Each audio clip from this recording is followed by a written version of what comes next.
यही होता है जब मूवी का बजट हो 2 करोड़ और गांजे का बजट हो 200 करोड़।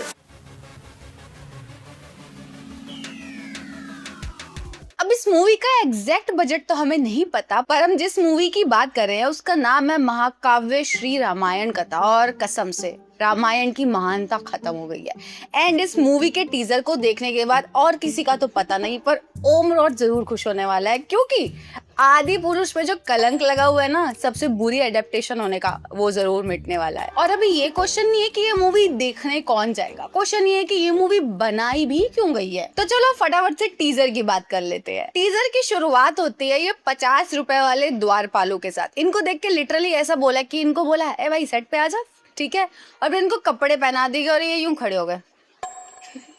उसके बाद आती है हमारी माँ Sita, which is played by the कच्चा बादाम स्टार। और ये मैं नहीं कह रही, ये खुद इंटरनेट कह रहा है। उनके साथ आती है उनकी पूरी टोली, और ऐसा लिटरली देख के लग रहा है कि जैसे वो द्वारपालों को 50 रुपए दे दिए गए थे, इन लोगों को 100 रुपए दे दिए कि भाई तुम भी ये कपड़े पहन लो और पीछे खड़ी हो जाओ। और जिन लोगों को भी नमित मल्होत्रा की रामायण की कास्टिंग से प्रॉब्लम थी, उनके लिए ये रामायण आ चुकी है। मतलब जो लोग भी बोल रहे थे कि रणबीर कपूर एज राम, साई पल्लवी एज सीता माँ, जिन लोगों को भी प्रॉब्लम थी, आप जाके ये वाली रामायण थिएटर्स में खुद देख लेना, आपको बहुत अच्छी लगेगी। चलो कास्टिंग की बात रहने ही दो। फिर टीजर में हमें दिखाया जाता है वनवास का सीन, एंड यहाँ पे लिटरली राम जी, सीता माँ और लक्ष्मण जी वनवास पर हंसते हुए जा रहे हैं।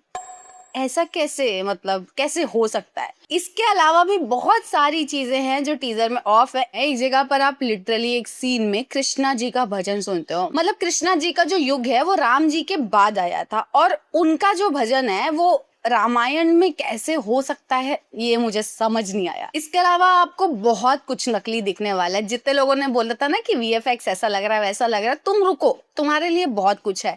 सीता माँ के बाल से लेकर नकली तितली से लेकर नकली डक से लेकर काफी कुछ नकली है। इवन जो झरने भी सीन में दिखते रहे ना, ये वाले पर्टिकुलर सीन में, ये भी नकली लग रहे हैं। और मुझे लिटरली ना मेकर्स की एक चीज समझ नहीं आती, जब तुम्हारे पास बजट है, तुम्हारे पास कास्ट है, तुम्हारे पास सब कुछ है, then why do you want to make a film जो तुम्हें खुद भी पता है अच्छी नहीं लगने वाली। क्योंकि रामायण एक ऐसी चीज है जिसको ना बड़ा स्केल चाहिए।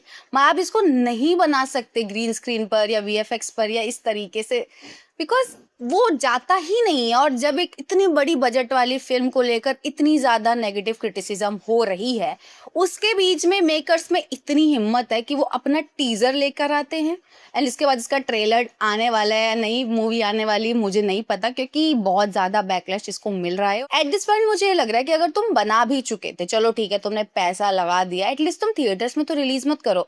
तुम उसकी सीरीज बना दो, यूट्यूब पर शॉर्ट्स में रिलीज कर दो, या सीरियल बना दो, व्हाट्सएवर कुछ भी कर दो, बट थिएटर्स में, वो भी उसी साल रामायण आ रही है इंडिया में 8 अक्टूबर को, और ये रिलीज हो रही है 25 सितंबर को। अब ऐसा भी नहीं है कि टीजर में सब कुछ बुरा है, क्योंकि एक ये शॉट थोड़ा ठीक ठाक लगता है और एक ये वाला शॉट वैसे तो आपको 2009 के एरा में ले जाएगा, बट अगर ये फील के साथ आएगा तो शायद ठीक ठाक लगे। बट वही रिसर्च के नाम पर इन्होंने लिटरली कुछ भी नहीं किया है, बट उसके अलावा सब कुछ किया। बट एक बात कंफर्म है कि इस फिल्म का प्रमोशन खुद ओम रॉड करने वाले, क्योंकि आदि पुरुष से बुरी रामायण अब आ चुकी है। और ऐसा नहीं है कि मेकर्स क्रिएटिव नहीं, इन्होंने सितंबर की नई स्पेलिंग निकाल दी है, आप खुद देखो लो। और मैं अब क्या बोल रही हूँ मुझे खुद नहीं पता, क्योंकि मेरा दिमाग लिटरली इस टीजर को देखने के बाद खराब हो चुका है।